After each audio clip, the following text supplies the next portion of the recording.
자, 오늘 본문의 말씀을 보면 예수님께서 베드로에게 내가 닭 울기 전에 나를 3번 부인할 것이다 라고 예고해 주시는 말씀입니다.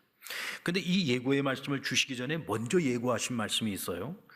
31절로 32절 말씀인데 우리 같이 한번 읽어볼까요? 시작. 시몬아 시몬아 보라 사탄이 너희를 밀가부르듯 하려고 요구하였으나 내가 너를 위하여 내 믿음이 떨어지지 않기를 기도하였노니 너는 돌이킨 후에 내 형제를 굳게 하라. 자, 이 말씀 앞에서 베드로는 최선의 대답을 했습니다. 예수님의 수제자예요. 그러니까 수제자답게 그는 최선의 대답을 했습니다. 33절에 보면 그가 말하되 주여 내가 주와 함께 옥에도 갈 수 있고 죽는 데에도 가기를 내가 각오하였나이다. 주님의 수제자답게 최선의 대답을 한 거죠. 주님과 함께 고난도 받을 수 있습니다. 근데 주님과 함께 죽을 수도 있습니다. 저에게는 그런 각오가 되어 있습니다. 마땅한 대답이겠죠. 주님께서 그렇게 말씀을 하시는데 제가 그럴 수도 있겠네요. 내가 실수할 수도 있겠네요. 넘어질 수도 있겠네요. 제가 주님을 3번이나 부인할 수도 있겠네요. 이렇게 대답하는 것은 최선의 대답이 아니죠.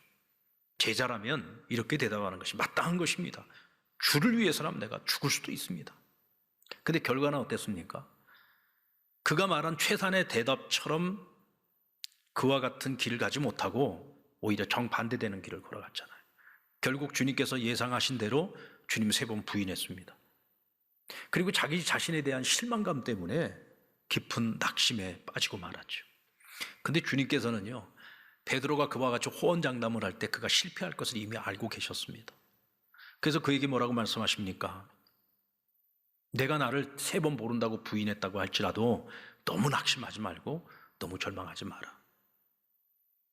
내가 너가 그 믿음을 잃어버릴까 봐 내가 내 아버지께 널 위해서 기도했다. 너의 믿음을 위해서. 그러니까 절대로 믿음을 잃어버리지 말고 돌이켜서 너와 같이 나를 배신하고 도망간 제자들, 그래서 스스로에게 절망하고 낙심한 제자들, 그들에게 찾아가서 그들의 믿음을 굳건하게 해주라고 베드로에게 부탁을 하고 있습니다. 주님께서 모든 걸 알고 계셨어요. 최선의 대답을 했지만 실패할 것을 알고 계셨고, 그러나 주님께서는 실패가 실패로 끝나는 것이 아니라 오히려 그것을 전화위복의 기회로 삼아서 다른 제자들의 믿음도 굳건히 하고 앞으로 너희가 가야 하는 차선의 길, 그 차선을 통해서 내가 최상의 길을 가도록 만들 것인데 너희가 그 길을 준비해야 된다고 말씀을 해주신 겁니다. 그래서 28절로 30절 말씀 우리 같이 한번 읽어볼까요? 시작. 너희는 나의 모든 시험 중에 항상 나와 함께 한 자들인즉 내 아버지께서 나라를 내게 맡기신 것 같이 나도 너희에게 맡겨 너희로 내 나라에 있어 내 상에서 먹고 마시며 또는 보좌에 앉아 이스라엘 12지파를 다스리게 하려 하노라. 예수님께서는 제자들의 연약함도 알고 있고 허물도 알고 있고 그들이 주님이 십자가의 길을 걸어갈 때 그들이 어떤 부족한 모습을 보일 것인지, 그들이 어떻게 주님을 배신할 것인지 모든 걸 다 알고 계셨어요.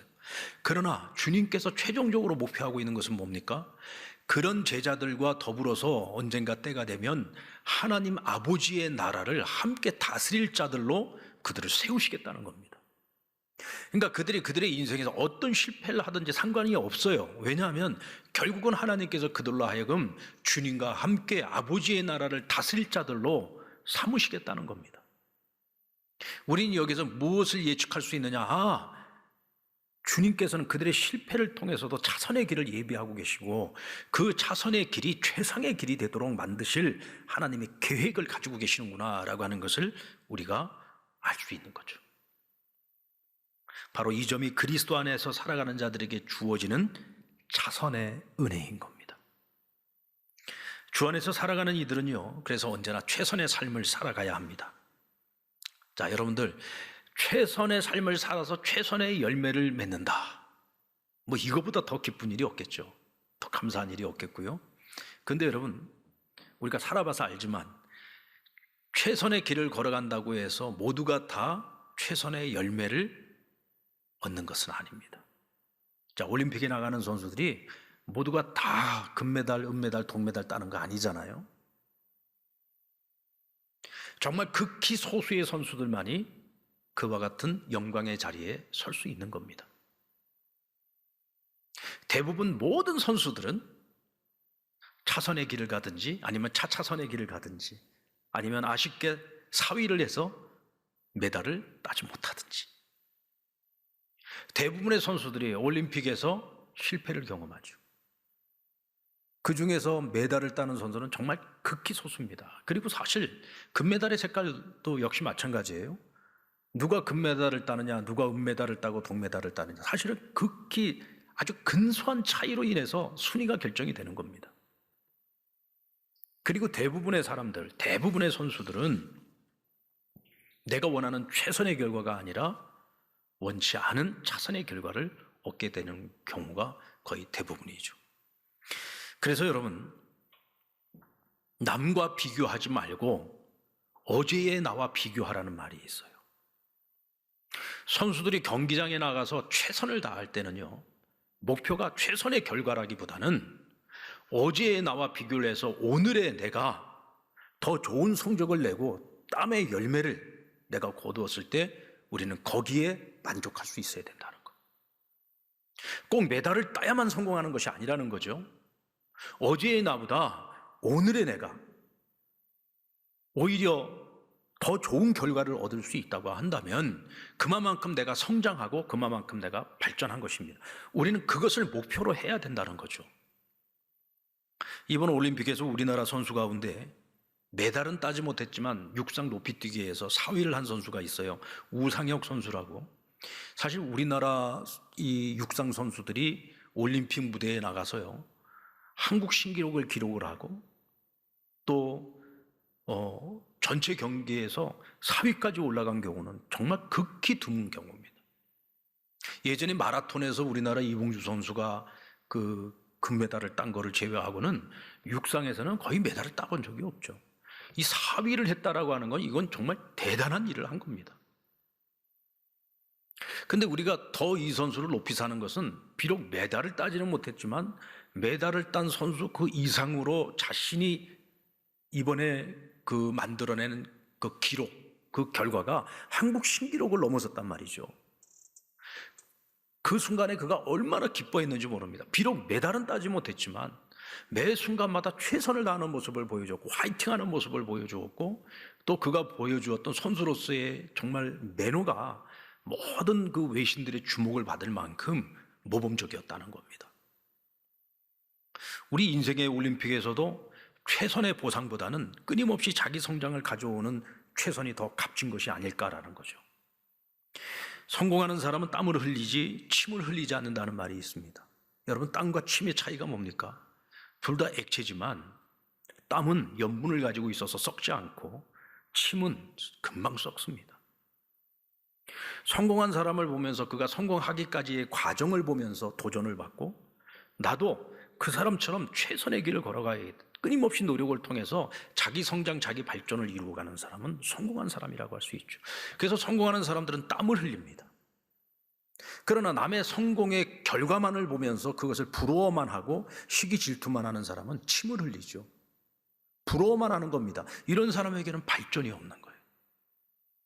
세상의 이치도 그렇습니다만 특별히 그리스도 안에서 살아가는 사람들은 우리가 최선의 길을 걸어갈 때 최선의 보상보다는 최선의 발전에 더 소중한 의미를 가지고 살아가는 것이 중요하다는 겁니다. 여러분, 후회 없는 최선만이 최상을 만들어갈 수 있다는 사실을 기억하시기 바랍니다. 혹시 우리들 가운데 난 누구보다 열심히 일을 했어요. 정말 열심히 살았습니다. 그런데 내가 원하는 것처럼 최선의 결과를 얻지 못했습니다. 그래서 낙심하고 절망하고 있는 분이 있다고 한다면 저는 오늘 그분들에게 당부하고 싶습니다. 절대로 절망하거나 낙심하지 마십시오. 내가 최선의 보상을 얻지 못하고 차선의 길이 열렸다면 내게 열린 그 차선의 길에서 최선을 다하십시오. 그러면 하나님께서 열어가시는 그 차선의 길 가운데에서 하나님이 예비하신 최상의 결과를 우리가 얻어낼 수 있기 때문입니다.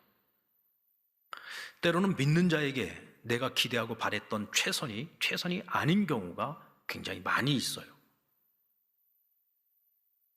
오히려 내가 전혀 생각하지 못했던 차선을 하나님께서 예비하시고 그 차선을 통해서 우리의 남은 인생을 최상의 길로 이끌어 주시는 경우를 훨씬 더 우리가 많이 경험하게 됩니다. 어떤 분들은 그래요. 목사님 최선을 다했는데 다 소용없더라고요. 이런 말은요, 믿음을 가진 사람이 하는 말이 아니라 믿음이 없는 사람들이 해야 되는 말입니다. 우리가 최선을 다할 때 하나님은 그것을 알고 계시고 그 모든 것을 보고 계십니다. 하나님이 알고 계시고 보고 계시는데 소용이 없다는 말은 말이 안 되는 얘기죠. 하나님께서 그 모든 것을 보고 계시기에 최선보다 더 나은 차선을 우리에게 허락하시고 그 차선의 길에서 가장 좋은 결과를 가져오도록 만드십니다. 하나님께서 예비하신 차선 속에 최상의 길이 숨어 있다는 거죠. 주님 잡히시던 날 밤에 다른 제자들은 주님을 버리고 다 도망쳤습니다. 베드로는 주님을 3번 부인했습니다. 한마디로 말해서 다 실패의 밤이었던 거죠. 근데 여러분, 제자들만 실패했습니까? 예수님도 실패하셨어요. 3년 동안이나 제자들을 양육시켰는데도 그 제자들이 다 주님 배신하지 않았습니까? 그러니까 주님도 실패하신 거고 제자들도 실패한 겁니다. 하지만 주님께서는 이 모든 일들을 알고 계셨고 예측하셨고 오히려 이 일을 통해서 차선을 준비하셨습니다. 그래서 베드로에게는 내가 3번 나를 부인할 것이다 라고 말씀하시면서 절대로 실망하거나 낙심하지 말고 믿음을 잃지 말아라. 그리고 다른 제자들을 위로하고 격려해서 그들의 믿음을 굳세게 만들라고 경고, 사명을 맡겨주시고 당부해 주신 겁니다. 다른 한편으로 생각을 해보면 만약 베드로가 자신이 말했던 최선처럼 주님과 함께 고난당하고 주님과 함께 십자가에 매달려서 죽음을 맞이했다면, 다른 제자들도 다 함께 십자가에 매달려 죽었다면 대체 복음은 누가 전했겠습니까? 결국은 고난의 십자가를 지고 결국 인류 대속의 죽음을 맞이해야 되는 것은 주님의 몫이었던 거예요. 그리고 제자들의 몫은 그리스도께서 십자가에서 이루신 복음을 온 세상 땅끝까지 나아가서 전파하는 것이 그들의 사명이었던 겁니다. 그러니까 베드로의 입장에서나 다른 제자들의 입장에서 보면 자신들은 최선을 다하지 못한 거죠. 실패했다고 생각을 했습니다. 그러나 그 실패는 주님의 크신 계획 속에서 보면, 복음의 계획 속에서 보면 그것은 실패가 아니라 하나님께서 차선의 길을 예비하시고 그 차선을 통해서 온 세상의 복음이 전파되도록 하시기 위한 하나님의 의도적인 계획이었다는 것을 우리가 알 수 있습니다. 사사시대의 대기근을 맞아서 모압 땅으로 이민의 길을 떠났던 나오미의 가정을 여러분이 한번 생각을 해보십시다. 나오미의 가정은요, 기근을 맞아서 모압 땅으로 떠났습니다. 이민을 간 거예요. 그리고 그들은 그 이민 간 모압 땅에서 성공을 거두기를 원했습니다. 그것이 그들이 생각하는 최선의 길이었어요. 다시 돌아올 생각이 없었습니다. 그래서 2 아들을 전부 모압 여인들과 결혼을 시켰던 거죠. 하지만 결과는 어떻게 됩니까? 나오미는 남편도 죽고 2 아들이 다 죽습니다. 그리고 그 집에는 3명의 과부만 남게 된 거예요. 결국 며느리 오르바는 집으로 돌아가고 룻만 어머니 나오미와 함께 베들레헴으로 돌아오게 됩니다. 베들레헴으로 돌아올 때 베들레헴에 사는 여인들이 나오미를 보고 저 여인이 나오미가 아니냐라고 얘기할 때 나오미는 이렇게 말합니다. 나를 나오미라고 부르지 말고 마라라고 불러라. 나오미는 기쁨이라는 뜻이요, 마라는 쓴물이라는 뜻입니다. 이 세상에서 누가 가장 불행한 여자냐? 내가 가장 불행한 여자다. 내 인생에 이제 기쁨은 없다. 내 인생은 쓰디쓴물로 가득하다. 이게 바로 나오미의 현실이었습니다. 그러나 여러분, 그게 끝이 아니었죠. 하나님께서는 실패한 나오미의 인생에 룻이라고 하는 차선의 길을 그와 함께하게 하셨어요. 그래서 나중에 나오미가 룻을 가리켜서 뭐라고 말합니까? 7 아들 귀한 내 며느리라고 고백하지 않습니까? 그에게 하나님께서 허락해 주신 차선의 길이었던 룻을 통해서 나오미의 인생의 말년에 하나님께서 가장 큰 기쁨의 선물을 그에게 허락하시고 그의 인생이 화로 끝나는 인생이 아니라 화가 복이 되도록 만들어 주셨습니다. 주 안에서 사는 이들이 최선이 아닌 차선의 길을 걸어간다고 해서 실망하거나 낙심하지 말아야 될 이유가 바로 여기 있는 겁니다. 그 길을 인도하시는 분이 하나님이시기 때문이죠. 하나님께서 이 모든 길을 설계하고 계신다고 하면 하나님께서는 반드시 그 계획을 실행하시는 분이시고, 그 자선의 길을 내가 하나님을 믿고 묵묵히 그 길을 따라가면 결과적으로는 하나님께서 우리에게 최상의 결과를 주신다는 거예요. 영국의 세계적인 역사가 토마스 칼라일에 관한 일화입니다. 이 칼라일이 7년이라는 긴 세월에 걸쳐서 불란서 대혁명사 원고를 탈고합니다. 그동안에 기나긴 시간 동안 원고를 쓰느라고 너무 피곤하고 지쳐서 잠시 머리를 식히기 위해서 밖에 외출을 다녀옵니다. 근데 그 사이에 하녀가 들어와서 방을 청소를 하다가 그 방 안에 냉골이라 이 방 안을 좀 따뜻하게 데피려고 벽난로에 불을 지피려고 하는데 불쏘시개가 안 보이는 거예요. 그래가지고 불쏘시개 감이 없나 하고 찾아보다가 책상 위에 노랗게 변색이 되어진 이 종이 뭉치를 본 거예요. 그래서 그 종이 뭉치가 이게 쓸모없는 이 쉬조각인 줄 알고 그거를 기름을 갖다가 발라가지고 불쏘시개로 써버린 겁니다. 7년 동안 쓴 불란서 대혁명사가 한순간에 불쏘시개가 돼버린 거예요. 외출을 나갔다가 돌아온 이 칼라일이 그것을 보고 혼비백산을 하지요. 얼마나 실망스럽고 절망스럽겠습니까? 한 주간 내내 금식을 하면서 자기 방에 처박혀가지고 이게 내가 살아야 되나 죽어야 되나 고민을 하고 있다가 하나님께 기도를 하기 시작했어요. 기도를 하는 중에 하나님이 그의 마음에 어떤 마음을 주셨느냐 하면, 어쩌면 나에게 더 좋은 작품을 쓰라고 하나님이 내게 이와 같은 일을 허락하신 것이 아닐까. 그래서 그는 다시 마음을 다잡고 다시금 글을 쓰기 시작했어요. 그래서 7년의 시간을 또다시 공을 들여가지고 결국 명작인 불란서 대혁명사를 탈고하게 됩니다. 자그마치 14년에 걸쳐서 이 책이 세상의 빛을 보게 된 거죠. 여러분, 우리의 생애에 있어서도 이와 비슷한 일들 얼마든지 일어날 수 있습니다. 저도요, 제가 장신대 신대원 졸업 논문을 쓰는데, 저는 원래 설교를 준비를 할 때도 미리 다 준비를 하고 자료들을 다 정리를 해놓으면 일단 원고를 쓰기 시작하면 마지막 탈고할 때까지 자리를 거의 떠나지 않습니다. 논문도 그렇게 썼어요. 그래서 그동안에 내가 써야 될 모든 자료들을 다 준비를 해놓고 정말 몇 날 며칠에 걸쳐서 논문을 썼습니다. 그리고는 논문이 이제 거의 다 작성이 다 끝나고 마지막 이제 주석을 다는 그 과정에서 제가 잠시 자리를 비웠는데 저희 큰아이가, 그때 아이가 이제 돌 지나고 이제 조금 이제 나부되기 시작할 때인데, 이 아이가 제 방에 들어와 가지고요 코드를 뽑아버린 거예요. 그때 당시만 하더라도 요즘처럼 이 중간에 코드를 뽑아도 중간 저장되는 기능이 없었어요. 그때 당시만 하더라도 컴퓨터가 처음 나왔을 때였기 때문에. 그러니까 그동안에 써놓은 논문이 그냥 한순간에 다 날아가 버린 겁니다. 제가 제 아들을 원망한다고 해서 논문이 살아나는 거 아니잖아요. 여러분, 이 인생을 살아가다 보면요, 이런 경우들이 있습니다. 그동안에 내가 최선을 다해서 그렇게 노력을 해서 이제 최종적인 결과만 앞두고 있는데 내가 생각했던 것과 전혀 예기치 못했던 불행이 찾아오기도 하고 실패가 찾아오기도 하는 거예요. 열심히, 누구보다 열심히 사업을 했는데 그 사업의 실패를 경험하게 될 때도 있고, 누구보다 열심히 시험을 준비했는데 그 시험에서 실패하는 경우들도 있죠. 정말 자녀들을 위해서 뭔가 희망과 꿈을 가지고 소망을 가지고 열심히 뒷바라지하면서 공부를 시켰는데 내가 생각했던 것과는 전혀 다른 방향으로 나아가서 실망스럽고 절망스러울 때도 있을 겁니다. 내가 되고자 하는 어떤 목표를 가지고 열심히 노력을 했는데 그 길로 가려고 아무리 애를 쓰고 노력을 해도 그 길은 계속 막히고 자꾸 차선의 길만 열리는 경우들도 있어서 실망스럽고 낙심이 찾아올 때도 있죠.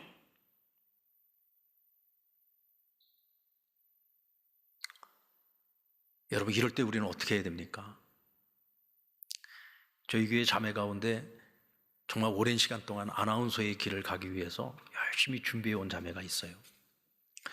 실질적으로 방송국에서 아나운서도 했고 또 여러 기업에서도 아나운서를 했고, 그래서 평생 나는 아나운서를 할 거다. 그리고 이제 공중파 방송에서 아나운서를 하기 위해서 계속해서 이제 경력을 쌓으면서 준비를 하고 있었어요. 근데 얼마 전에 이제 결혼을 한다고 저에게 찾아와서 인사를 하는데 그 신랑 될 사람이 전도사님이에요. 이제 사모의 길을 가야 되는 거예요. 근데 지금 본인이 고민이 있다는 거예요. 나는 아나운서의 길을 계속해서 결혼을 하고 난 이후에도 계속 그 길을 가고 싶은데 자기가 단 한 번도 생각해 보지도 않았던 병원에서 코디네이터로 일하는 길이 자꾸 열린다는 거예요. 그곳에서 자기를 너무나 원하고 있고 그리고 가장 좋은 대우를 해주면서 자기를 함께 일하고 싶어 한다는 거죠. 그래서 목사님 이런 경우 내가 어떻게 해야 되느냐. 제가 가만히 생각을 해보니까 앞으로 사모의 길을 걸어가야 되면 코디네이터라고 하는 것은 계속 사람들을 상담해 주는 일 아니냐. 내가 볼 때는 이건 상담 훈련도 될 수 있는 일이에요. 당신이 지금까지 아나운서를 하기 위해서 지금까지 사람들과 말하고 설득하는 이런 일들이 있어서 굉장히 숙달이 되어져 있고 하나님 훈련을 시켰는데 이것이 앞으로 당신이 사모의 길을 걸어갈 때 얼마나 많은 도움이 되겠냐. 하나님께서 당신에게 최선의 길은 아니고 차선의 길이지만 이 길을 열어주셨을 때는 이 길에서 최선을 다해봐라. 분명히 그것을 통해서 하나님께서 당신에게 계획하신 일이 있을 것이고 그 일을 통해서 하나님이 최상의 결과를 가져다 주실 것이다. 여러분들 혹시 최선이 아니라 차선의 길을 가게 되어서 지금 실망하고 계시는 분들 계십니까? 낙심하고 계시는 분 계십니까? 분명 거기에 하나님의 계획이 있습니다. 그것이 하나님께서 나를 위해서 세워놓으신 차선의 계획이라면 분명 거기에는 최상의 결과가 기다리고 있다는 것을 믿으시고 하나님을 믿고 주를 의지하면서 한번 끝까지 주님과 그 길을 따라가 보시기 바랍니다. 그리고 차선의 길에서 최상을 경험한 사람들은요, 절대로 혼자만을 위해서 살아가지 않습니다. 타인을 위한 삶을 살아가게 만드십니다. 베드로에게도 주님은 내가 돌이킨 후에 주의 제자들을 찾아가서 그들을 견고하게 만들라, 굳세게 하라고 당부하고 있습니다. 내가 내 믿음을 회복했을 때 너 자신만을 위해서 그것으로 끝내지 말고 다른 제자들을 가서 굳세게 하라는 거죠. 타인을 위한 삶을 살라는 거예요. 다른 모든 제자들에게도 땅끝까지 이르러 내 복음을 전하고 나의 증인이 되라고 당부하셨습니다.